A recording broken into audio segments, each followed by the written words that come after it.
Kung gusto nating magbago ang ating bansa, kung gusto nating magbago ang ating syudad, ang ating province, mag-umpisa ito sa bawat individual. At ang bawat individual must grow in those 4 areas of his life, becoming Christ-like.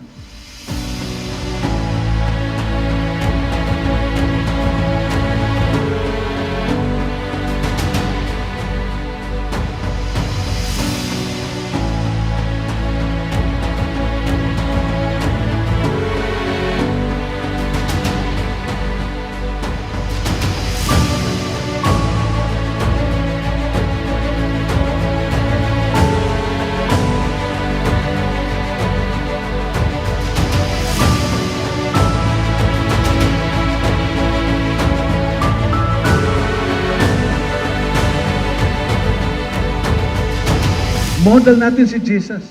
Gusto natin na bawat Pilipino, bawat bata na kasama natin, bawat bata sa ating kapaligiran ay lumago in those 4 areas of life. Physical, social, spiritual, as well as intellectual. At sa gitna, we want them to become Christ-like.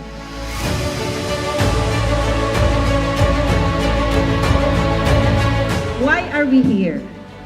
We are here na gampanan natin yung primary concern ng Panginoon, poverty.